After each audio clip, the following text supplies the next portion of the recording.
So how do you feel about the stand your ground?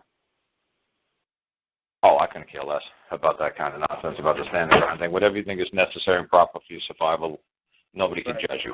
So I played on the video, too. I did necessary and proper for probably about an hour. So that's basically the stand your ground thing. It's necessary and proper rule. You could call it stand your ground, but it's the necessary and proper doctrine. And that's what I said. That's why half the Constitutional Convention walked out in 1789, including Patrick Henry, the give me liberty, give me death guy. I said, I didn't sign that piece of crap. I said to them on a video I did, I said, read Article 1, Section 8, Clause 18. Anything that the government or any officer of the government or any agent of the government feels that is necessary and proper to carry out the execution of this Constitution, they may do. And then Patrick Henry said, this creates a dictatorship. This is just what the king says. The king says that we can do whatever he thinks is necessary and proper for the survival of the land. That he could execute anything that he feels is necessary and proper for our survival. You people are just pretending to be little kings. And half the delegation got up out of the Constitutional Convention and walked out. See, now that they never show you on a movie. There should be twice as many people who signed that damn thing, but they got up and left. How come they never show you that in the movie? Because the government doesn't say, well, like a Nancy Pelosi will say, well, we do it because the Commerce Clause allows us, or the Interstate Commerce Clause allows us, or the whatever clause allows us. No, they're relying upon the necessary and proper clause. But then they're going to tell you that they're relying upon the necessary and proper clause. They'll say, well, the treaty clause. No, it's not the treaty clause. It's not the Interstate Commerce Clause. It's none of those silly clauses. It's a necessary and proper clause. But they're never going to say the necessary and proper clause because you guys are going to Google it.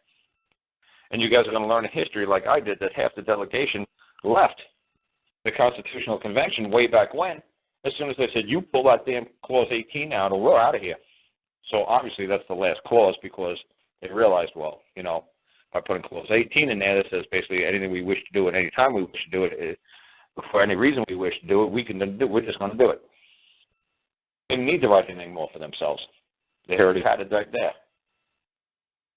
So like I said, people don't realize that. I wish they made a movie about that, and they said, hey, you know, everybody left. Why? Because the government's going to turn themselves into a dictatorship.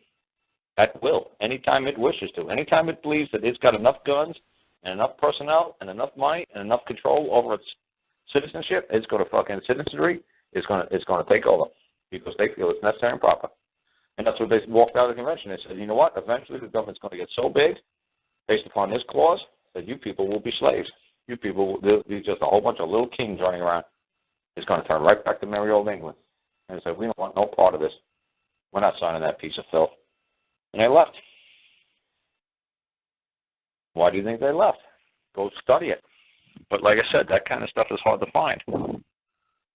Maybe if you Google Patrick Henry walks out of the Constitutional Convention, maybe that might start steering you in the right direction. I don't know. I never Googled that. Maybe. Or maybe why did Patrick Henry refuse to sign? Maybe that'll help teach you guys what I'm trying to say. Instead of just saying, well, call some crazy guy who just says all these silly shit. And say, oh, wow, man. And we actually did go back and Google it. Right? Wow, he didn't. He did refuse to sign. Yeah. Why? Because it creates a dictatorship. It's insane. That clause is insane. But that's the George Zimmerman excuse. He thought it was necessary and proper for his survival to do what he did. Necessary and proper for his survival. Just like the tale of the Minuet.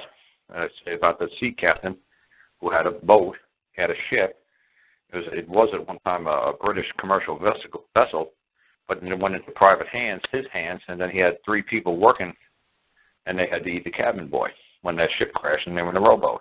When he went back to England, everybody in England wanted to string up the captain because that's a gruesome. Back then, that was like beyond gruesome. What do you mean you ate the cabin boy?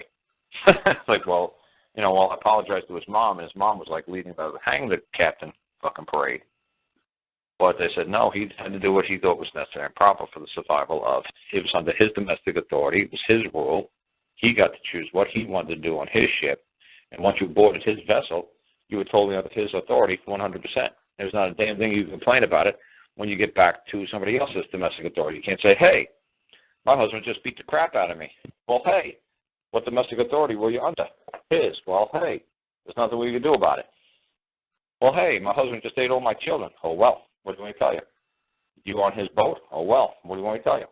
Nothing we can do about it. He said that's what was necessary and proper for everybody's survival. What do you want us to do about it? We weren't there. Dead men tell no tales. O.J. walked, and Zimmer walked. Dead men tell no tales. Pretty simple. You always see that in every fucking gangster movie. Hey, kill everybody. Kill everybody? Yeah, even the little everybody. Just no, dead men tell no tales. No way. They make movies about stuff like that, chasing little kids in an Amish community. Hey, that little boy witnessed it. I witnessed whatever it was with Harrison Ford. Hey, get the little boy. Why? Because he's a witness. Dead men tell no tales. They have no third-party impartial witness. They have no case. Everybody knows that. It's an ancient, simple rule. So when a state's moving a case against you, obviously you become the petitioner because you're the witness to yourself.